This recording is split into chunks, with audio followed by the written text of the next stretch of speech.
Solar panel ख़राब होने का मेन वजह क्या है, क्या कारण होता है सोलर पैनल ख़राब हो जाते हैं या फिर टूट जाते हैं। हम ये डायरेक्टली बोले कि सोलर पैनल टूटने का वजह क्या होता है। जैसे कि आप देख पाओगे हमारे पीछे जो इस साइड रखा हुआ है पैनल रखा हुआ है और इधर भी पैनल रखा हुआ है। इधर जो सबसे आगे पैनल है वो टूटा हुआ पैनल है और इधर भी जो सबसे आगे पैनल दिखेगा वो टूटा हुआ, और पीछे जो पैनल है टूटा हुआ पैनल के जो पीछे है वो सही पैनल रखा हुआ है। और इधर भी आप जो देख पा रहे हो इधर भी जो पैनल है वो टूटा हुआ है।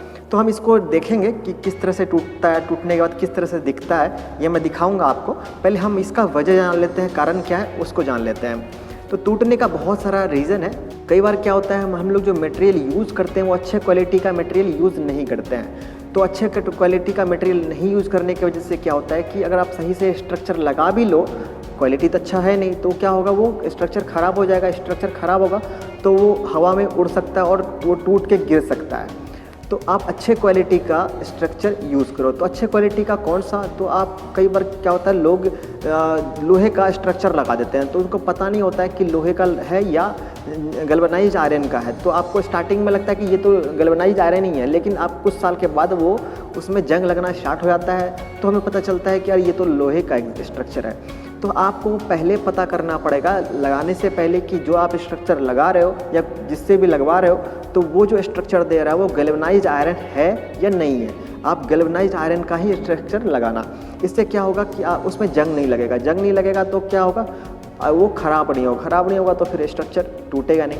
तो ये पहला पॉइंट था। दूसरा है कि आप चलो गैल्वेनाइज्ड आयरन लगा लीजिए, मतलब जो स्ट्रक्चर है वो गैल्वेनाइज्ड आयरन का ही है, लेकिन मटेरियल तो आपका अच्छा है लेकिन लगाया हो जो जिससे आप लगवाए हो वो सही से नहीं लगाया या फिर जो आप खुद से लगाए हो आप वो सही से नहीं लगाए हो।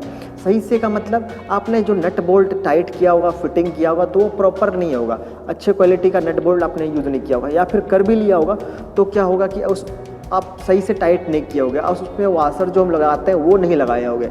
इस वजह से वो स्लिप कर जाएगा। स्लिप करेगा तो पैनल हवा में उड़ सकता है, उससे उखड़ सकता है उससे। तो आपको ये भी चेक करना चाहिए कि आप स्ट्रक्चर जो लगाते हो वो सही से लगा है या नहीं लगा है। तीसरा इम्पोर्टेंट वजह है कि आप जो छत पे लगाते हो, रूफ टॉप पे सोलर सिस्टम लगाते हो तो उसमें जो आप फूडिंग करते हो, जो आप स्ट्रक्चर तैयार करते हो, जहाँ बेस बनाते हो, तो बेस दो तरह से बनता है, आपको पता ही होगा। आप एक करते हो एंकर चिप्स नट लगाते हो जो कि ड्रिल करके छत पे वो उस तरह से करता है। दूसरा होता है आरसीसी करके, मतलब ढलाई करके। दो तरीके से हम स्ट्रक्चर लगाते हैं, आपको पता ही होना चाहिए। तो कई बार क्या होता है लोग दोनों तरह से लगा लेता है, मतलब आरसीसी भी करता है और एंकर चिप्स नट लगा के ड्रिल भी करवा के कम करता है। इससे करने से क्या होता है ज़्यादा बेटर होता है, ज़्यादा स्ट्रॉन्ग होता है।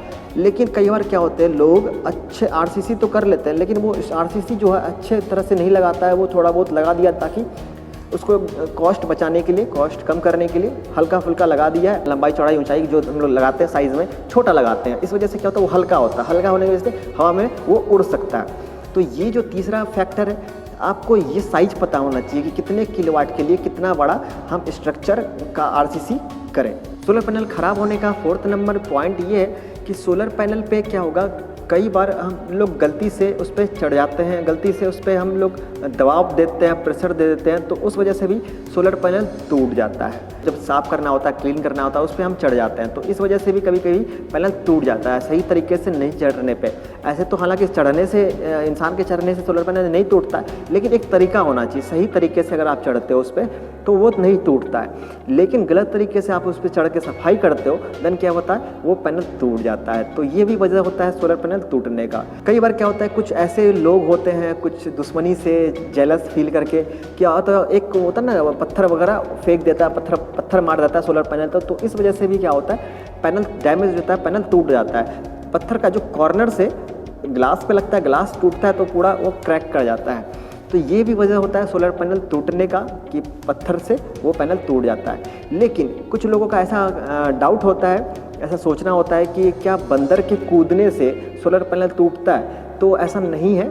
आप कितना भी हैवी बंदर आ जाए, वो कितना भी कूद ले वो नहीं टूटता इससे, क्योंकि बंदर का वेट इतना नहीं होता है कि वो पैनल पे चढ़े तो पैनल टूट जाए। जब इंसान का चढ़ने से नहीं टूटता तो फिर बंदर का क्या बात है। तो बंदर के चढ़ने से पैनल नहीं टूटता है। दूसरा एक और जो पॉइंट है जो मैं बताना चाहूँगा कि बहुत लोगों का ऐसा डाउट होता है क्या ओले पड़ने से, मतलब बर्फ़ के टुकड़े गिरने से पैनल टूटता है। हाँ, बर्फ़ के टुकड़े अगर छोटे इतने इस साइज़ के हो या फिर इस साइज़ के तो वो नहीं टूटता, लेकिन हाँ अगर इतने बड़े बड़े बर्फ़ गिरने लगे तो टूटने का चांसेस होता है। लेकिन इतने बड़े बड़े भी बर्फ़ नहीं गिरते हैं इंडिया में कि उससे हमारे पैनल को नुकसान पहुँचे और पैनल टूट जाए।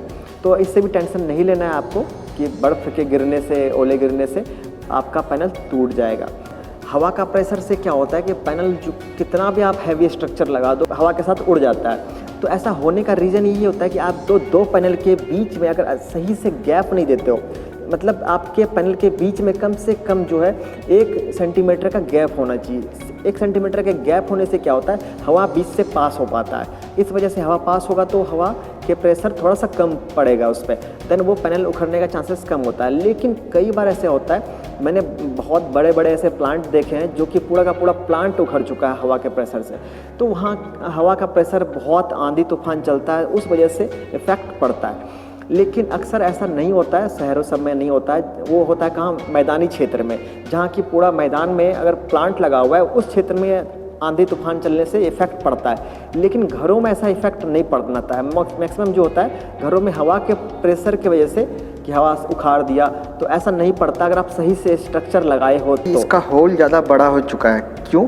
क्योंकि इसमें सही से नहीं लगा था जो नट बोल्ट था, इस वजह से ये इसके होल को भी थोड़ा बड़ा कर दिया, टूट चुका है इसका होल। यहाँ देखो होल ज़्यादा बड़ा हो चुका है टूटने की वजह से, उखड़ने की वजह से। और यहाँ पे आप देख पाओगे ये भी यहाँ पे क्रैक कर गया, देखो इस तरह से यहाँ पे आप देख पाओगे ये यहाँ क्रैक कर गया। और अगर आपको नीचे दिखाऊं तो आप देख पाओगे, यहाँ देखो नीचे ये देखो यहाँ पे भी टूट चुका है। नट बोल्ट लगा था तो ये भी भाग यहाँ से इस तरह से टूट चुका है। तो यहाँ से ये यहाँ भी टूटा है, ऊपर टूटा है, पूरा डैमेज हो चुका है पैनल। ये जो सही से नट बोल्ट नहीं लगाने की वजह से ये पैनल टूटा है, ये वाला। लेकिन ये दोनों जो टूटा है, ये दोनों टूटने का वजह था इस पर स्कूल के ऊपर कुछ बच्चे थे, उन्होंने इस पर कूद गया। तो कूदने की वजह से क्या होता है, ये पैनल पूरा डैमेज हो चुका है, वो भी डैमेज हो चुका है, ये भी पूरा टूट चुका है। आई थिंक आपको समझ में आ गया कि ये दिख चुका है पैनल टूटने के बाद किस तरह से दिखता है। पूरा ग्लास आप देख पाओगे, ये पूरा लुमिनस का ये पैनल है, अच्छा खासा चल रहा था पैनल, लेकिन इस पर ऊपर कूदने की वजह से ये टूट चुका है। इसी का देखो सही वाला पैनल मैं आपको दिखा दूँ एक बार। ये देखो पीछे, ये देखो सही पैनल कितना अच्छा देखने में लग रहा है, ये देखने में कितना अच्छा लग रहा है, लेकिन ये है भी अच्छा। बट ऊपर से जो ये पैनल टूट चुका है, तो ये देखो टूटने के बाद कुछ इस तरीके से ये दिख रहा है। तो आई थिंक आपको काउज सारे मिल गए होंगे सोलर पैनल ख़राब होने के। तो इस वीडियो में इतना ही, मिलेंगे हम अगले वीडियो में कोई नए टॉपिक के साथ। तब तक के लिए टेक केयर।